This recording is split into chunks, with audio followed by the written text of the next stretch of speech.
In this video, we're going to have a look at a Helix Fuel Pump. You'll see these kind of pumps used in the marine engineering industry quite often. They're used for large two-stroke engines. When I was at sea, we used to use them with heavy fuel oil. We come down, you can see that we've got a plunger, and then we've got a helix shape. That's this shape here, and that's where the pump gets its name. At the top, we've got a spring-loaded valve. The spring indicates essentially that once we achieve a certain pressure, the spring will become compressed and fuel will begin to flow out of our pump.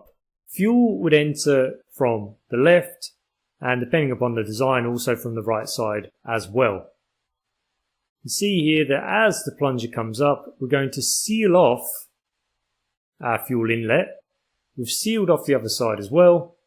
And now we are going to compress the fuel in this space.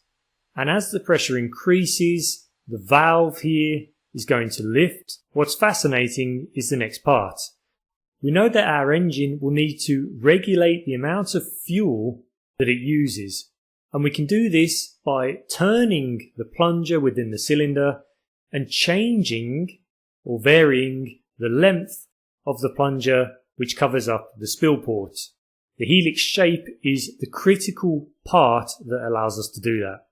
You can see now that we rotated the plunger clockwise.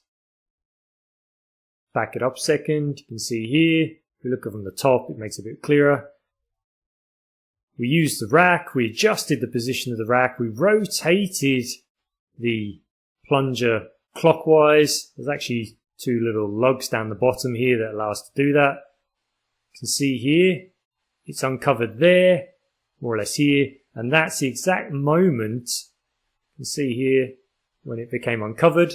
That's when the pressure dropped and our valve began to drop downwards.